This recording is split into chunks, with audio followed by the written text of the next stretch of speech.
Welcome to Speed Talk Live, which isn't really live, but a poorly produced podcast where we talk about NASCAR and all things racing. And occasionally we have a special guest or two, when we can get them to show up. Sit down, strap in, pull those belts tight. Speed Talk Live is on the air. Pace car is in. Green flag, green flag, green flag. Welcome everybody, we're back another week, Speed Talk Live. Coming out of Homestead-Miami Speedway, we got to talk about that. We got a chance to talk to Kyle Larson about going for it. We also preview Martinsville and a whole bunch of other junk this week. With me, as always, Owen Johnson, Associate Editor, CupScene.com. And I guess I better tell you, I'm Greg Engel, the Editor-in-Chief, CupScene.com. All right, let's go across the pond to England. Here is Owen Johnson, Associate Editor, CupScene.com. Hey, buddy. Hey, Greg. It's always great to be on. Thanks for having me.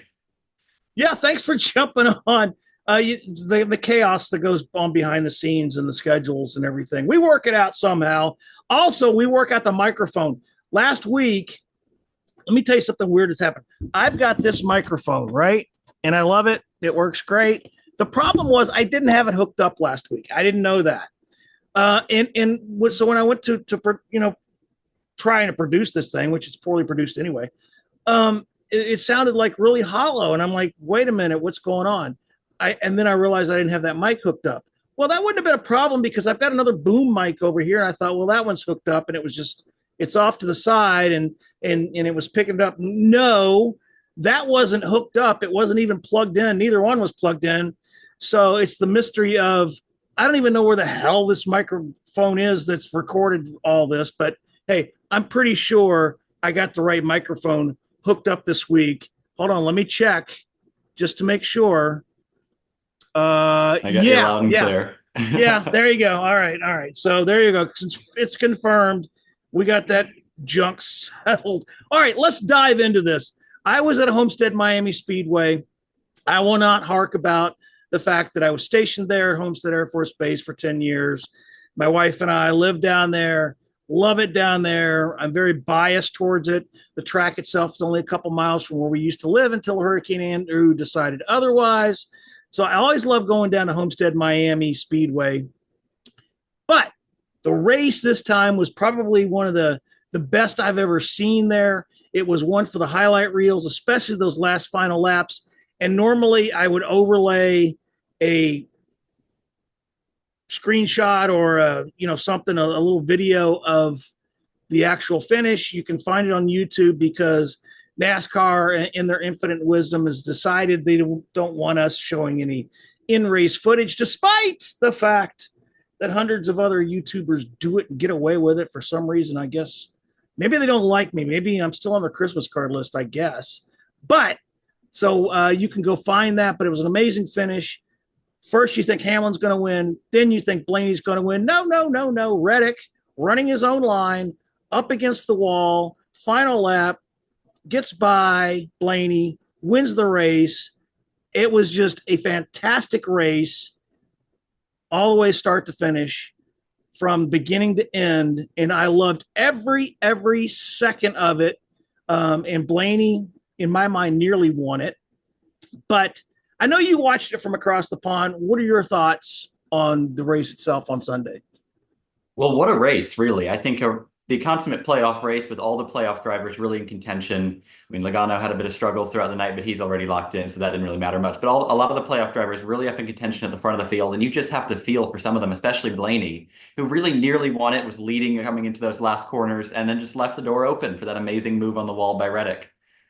A lot of good racing from the playoff drivers. And, another playoff driver that just I was agonizing for was Kyle Larson. He had blown a tire earlier. It was the second time it's happened to him in the playoffs. He overcame that. He was racing for the lead in the final laps. I thought, man, if he could pull this off, what a great story that would be. He was set up for at least a good finish, if not the win. And he pushed it a bit too far. So I had a chance to talk to him today because going for it and trying to make things happen and pushing that envelope is something he's known for. And I got a chance to talk to Kyle Larson who was out grocery shopping, by the way. So we appreciate him coming out of the grocery store to talk to us. And I talked to him about, and I asked him about taking chances. You don't want to be in a position where you have to go for it, right? You made an amazing recovery from the flat tire, and there's nothing you could do about that.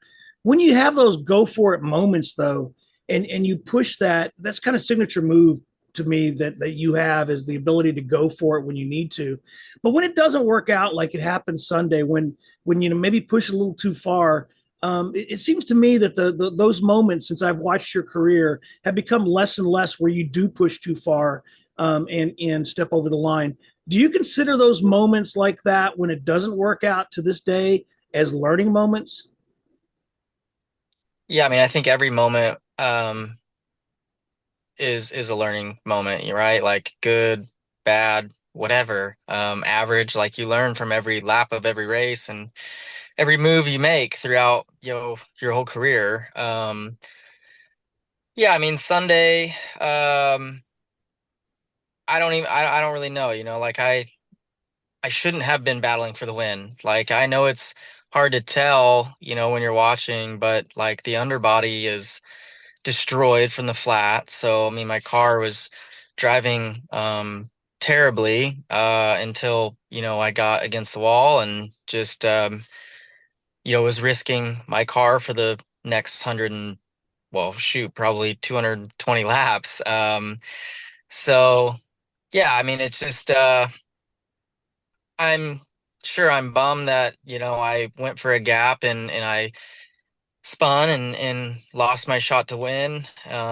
It's happened to me a number of times in my career. But at the same point, like I'm proud of myself because, I stayed mentally in it to that point to put myself in position to win. And I'm not sure if there's many other drivers that could have done it. So like I'm happy that I was able to do that.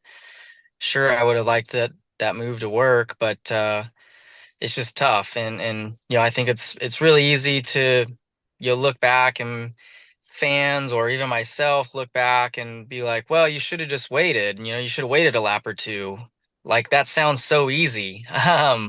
But these cars are so difficult to drive in traffic and it's really hard to get within, 5 car lengths of somebody once you're deep into a run and all that and running near the wall. So that's as close as I had gotten. And I think you have to try to take advantage of those moments. Obviously now looking back and it not working out, sure, I would like to, play things a little differently and maybe, I do have another opportunity. But if not, like I don't know if I could live with myself at the same point, like, oh, if I was too patient and thought that I would have a time and then I didn't have time. So yeah, it's just racing and yeah, my aggression is good a lot of times and it maybe gets me in trouble sometimes. So then he was asked about exactly his mindset and what went through his mind during that move that ultimately cost him a shot at the win. Um yeah, I mean I remember like the center of 1 and 2, I seen the 12, he kind of had to turn down off the top. So yeah, I mean I'm already thinking about entry of turn 3 and initially, I was thinking, okay, maybe I'll be able to run the bottom and clear him. But as the run was coming so fast down the backstretch, I thought at first maybe I could kind of push the 3 ahead and I could run side by side with the 12. And then I got to the 3 a little bit too late, but I was already outside the 12. So then I'm kind of like I had said in other interviews, I'm hoping that maybe Austin would run off the wall and give me the clean lane, against the wall. But he continued to run his line, and then yeah, so then I'm just gambling at well, really the whole time you're kind of gambling, but then I'm gambling that I'm gonna have enough space to kind of shoot that gap and clear the 3 without getting the wall and run a good corner and exit outside of the 12, but I never got to that point. So yeah, that's kind of what was going through my head. Some people maybe play it differently, but That's what I thought in the moment was my best opportunity to get clear to the lead quickly and not battle and abuse my tires and get stuck racing the 12. So um, I stand by my decision. I know it didn't work out, but in the moment, I think I was making the move that was going to get me to the lead the quickest way possible. All right, so Larson is now below the cut line. I think Bell seems like a shoe in terms of points, and I think it could come down to William Byron and Larson on points if neither one wins. We're going to talk about Martinsville in a minute because I'll be there too. Looking forward to that. But like we said, this race is a classic. It'll be on the highlight reels for many years to come. And look, it was the quintessential playoff race. A lot on the line, drivers trying everything they can to win.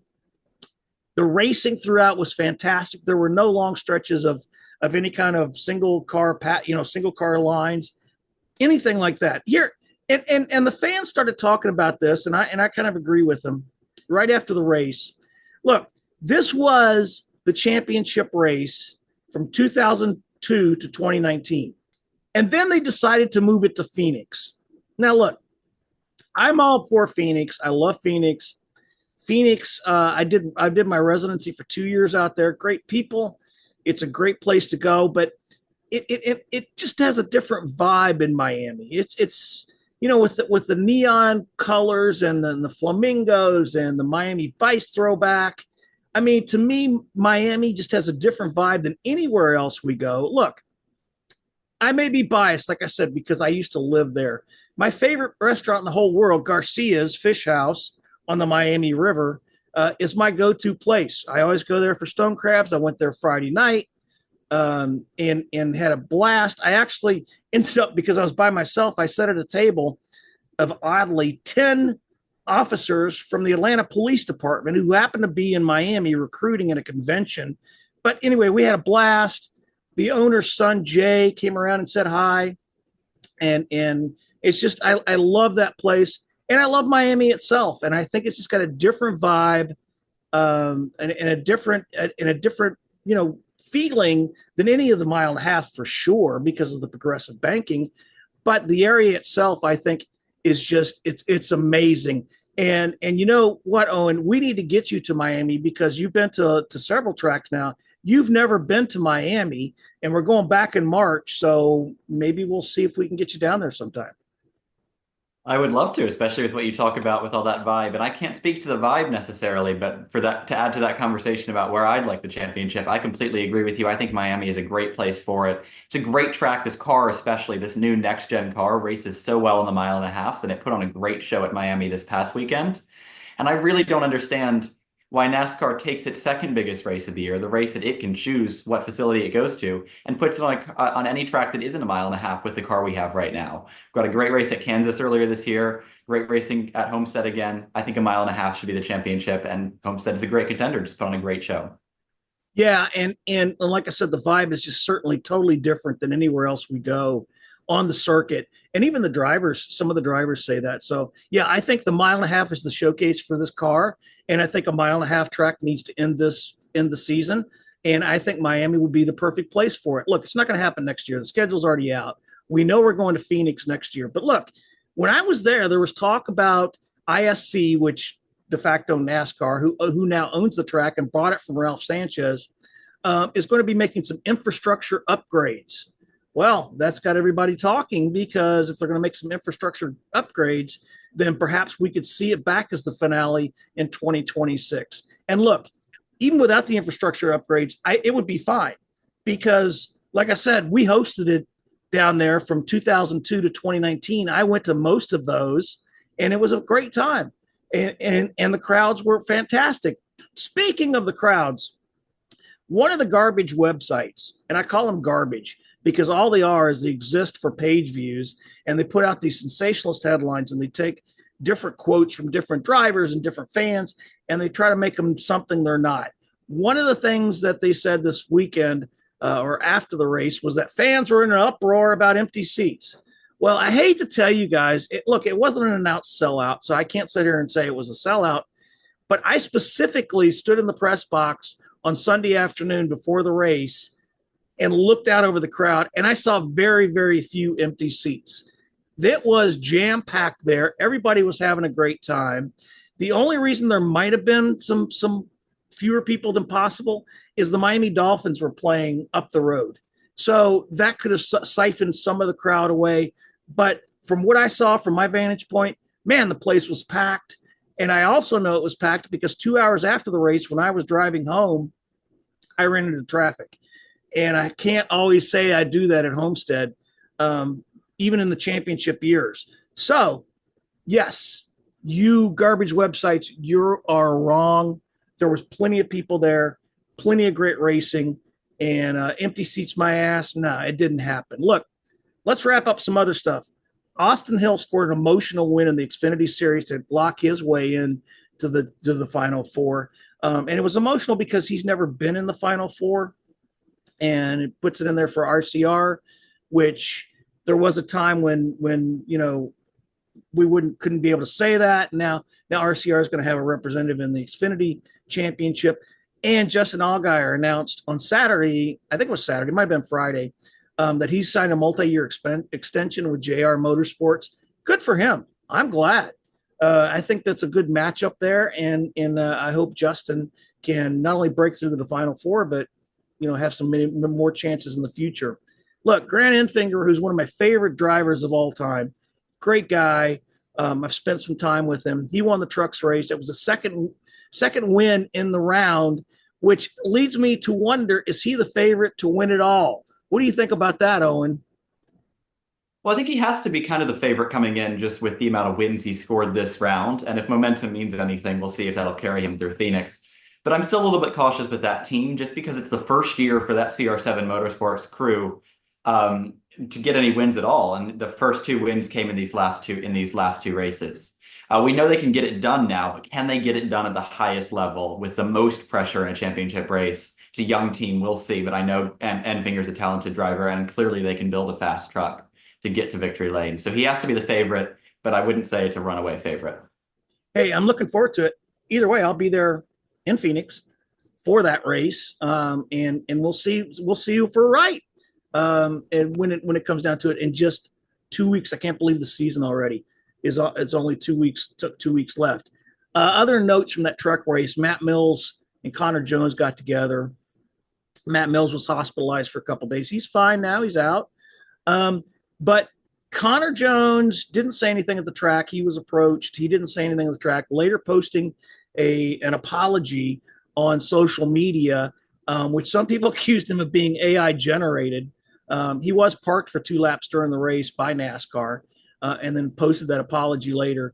And people kind of criticized him on the internet for saying that the apology was AI generated. What do you think about that? You're a young guy. This AI stuff is this part of your life, man. What do you think about that? Definitely. I think it's super difficult to tell with those AI systems whether they're accurate. There's a lot of false positives on those sort of systems. I don't trust AI to necessarily write the full letter, much less do I trust it to pick it up if it actually has. So I'm not necessarily going to accuse or Connor Jones of doing that. But I do think it was a really needless and aggressive move. He said, we've been racing really hard on track. I don't like how he's racing me. That's not an excuse to turn him into the wall in really any scenario. We've talked a lot this season about driver retaliation and wrecks, and I feel like pretty consistent on that. Never a really good solution to play with 2-ton race cars, putting drivers into the wall. Yeah. Speaking of that, go ahead. Finish. Well, I think it's not a good look for Jones, he's a really talented short track racer, and he's been given a great opportunity in the Thor Sport 66 truck. But that's a fast track to throw that opportunity away, making moves like that and getting the NASCAR fan base against you. Yeah, it'll be interesting. I'm sure he'll be hunted down, him and Matt both, this weekend at Martinsville, and I'll be among the hunters. I can assure you of that. So we'll see. That story may be one that's still ongoing. By the way, in truck news, Brett Moffitt, the 2018 Truck Series champion, will be back this week at Martinsville, driving the Hettinger Racing Chevy. Who's Hettinger Racing, you say? Well, that was a new team formed by the remains of Brett Holmes Racing, which shut down on October 4th and then announced October 25th before Homestead, when we noticed that there was no BHR entry that they were shutting down. That they've been brought out by Chris Hettinger, and it's now Chris Hettinger Racing. You can read all about it, the new team and the quotes and everything, and my story posted over at Forbes. So we'll see how that works for them. Brett will be back at Martinsville on Friday, and then he'll be also entered at Phoenix. And then the team will move forward in 2025. Who their driver will be, who knows? And wrapping up the Miami weekend, I also had a chance to sit down and talk to Kyle Busch, which is always a good time. I love just talking to him. And we talked about being kind of the other guy, not one of the playoff drivers this year. I know it's an uncomfortable position for him, but you know what? He relishes it and takes it to heart. He's actually had a sponsorship with Straight Talk Wireless, which was the sponsor of the race entitlement sponsor this weekend. So that's a big deal, not being a playoff driver and yet having that sponsorship. And they had a really cool promotion where you could win 100 years of cell service for your family, which I think is really crazy. But anyway, you can read my article over on Auto Week about Kyle Busch. So look for that.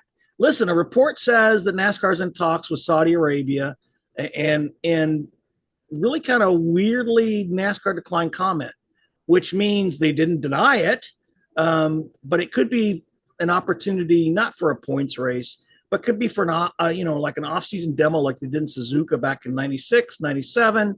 But we could see Cup cars racing in the desert, which I think would be kind of cool, weird, a weird vibe. So I know you got some thoughts on that, Owen. Well, it'd be at this really new, interesting facility that Saudi Arabia is putting together, primarily for Formula One.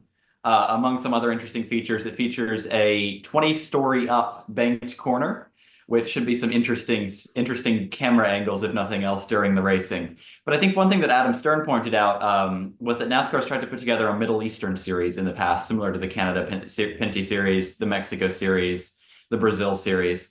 So that could be something that this is starting the continuation of.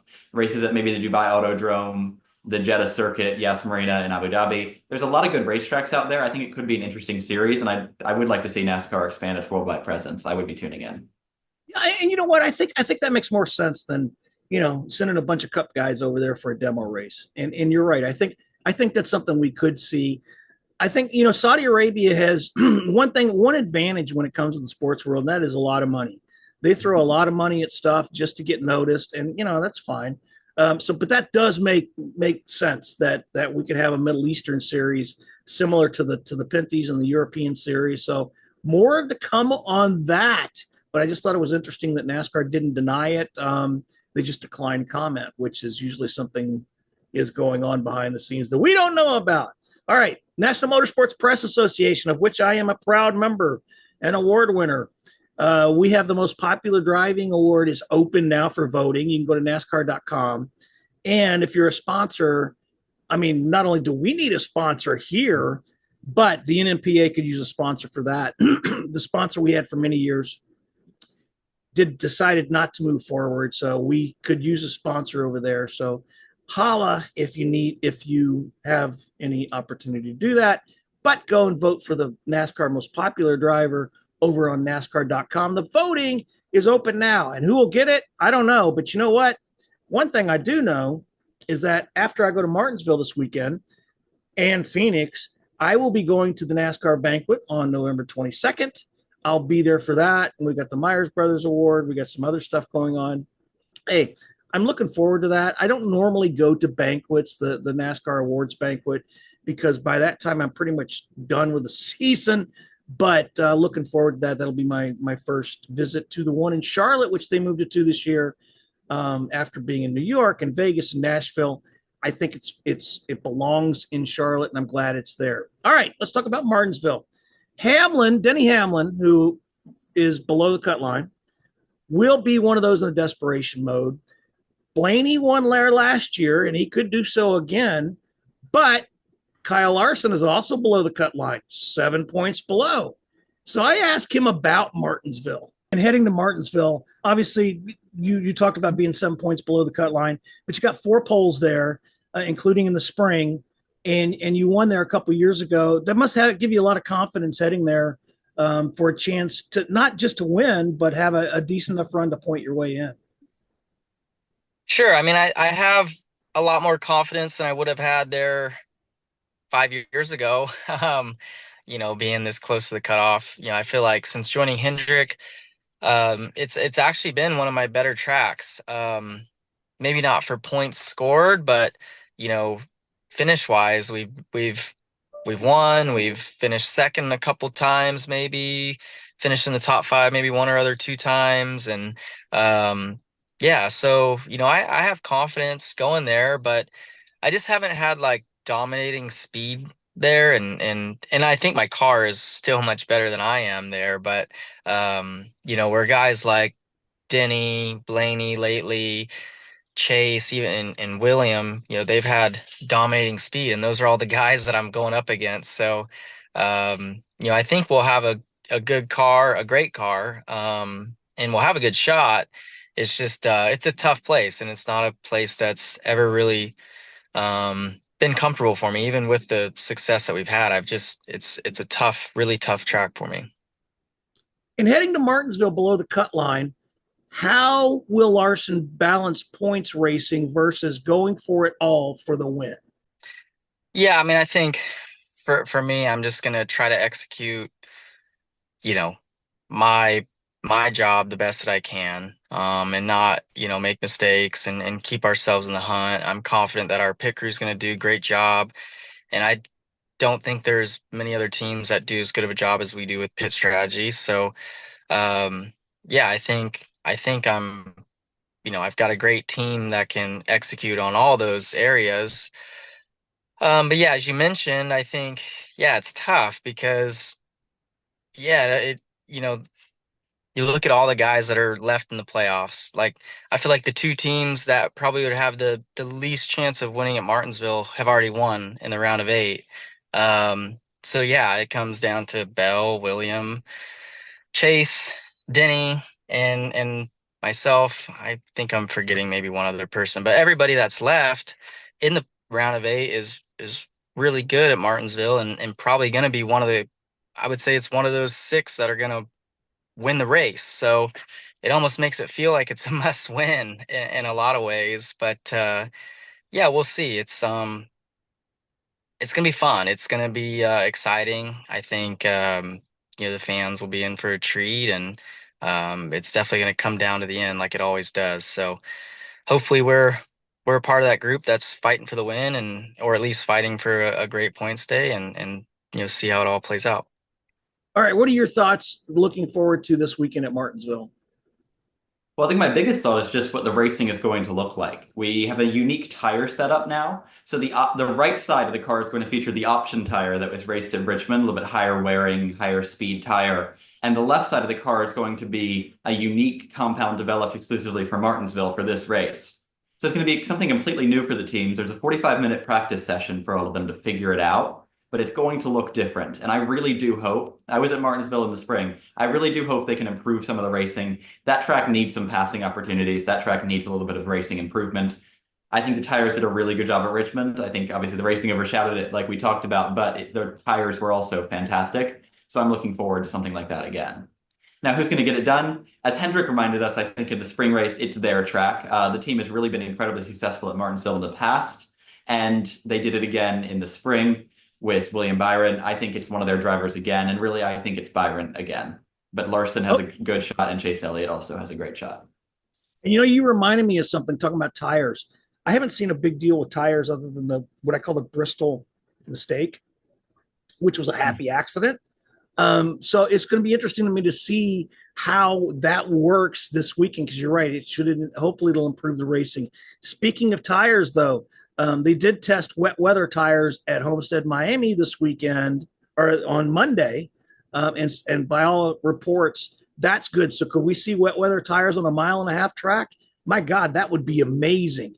We'll never see them on a super speedway, but then again, I said before we'd never seen them on a 1.5 miles. But they did give him a test, so look for that in the future. Now, you mentioned Hendrick. He does own Martinsville. They always do well there. And like you said, Byron won there in the spring. It's the 40th anniversary for the Big H.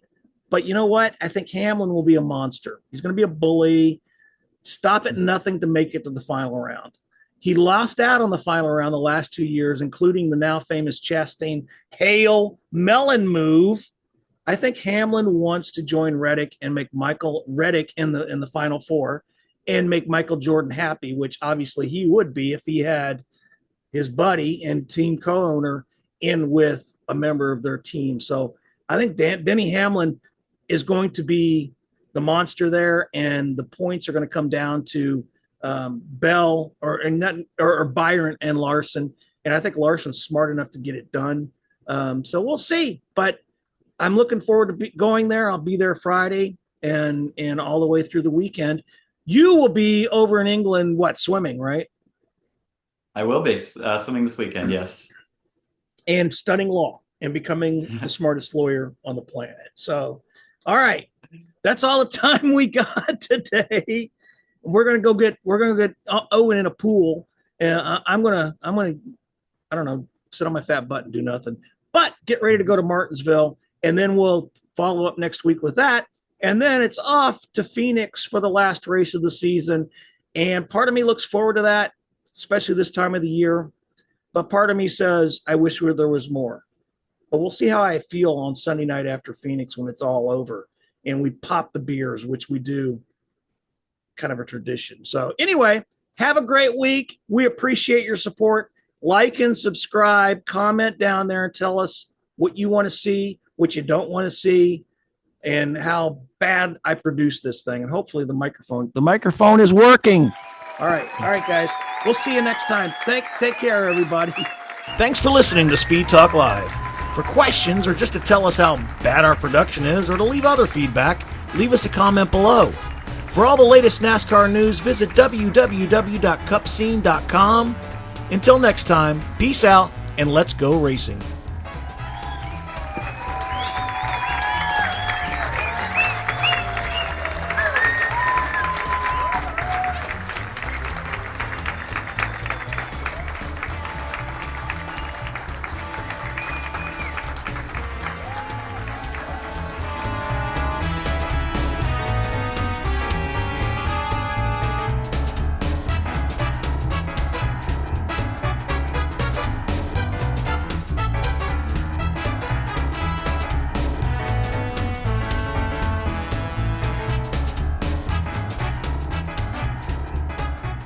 All right, there's the checkered flag.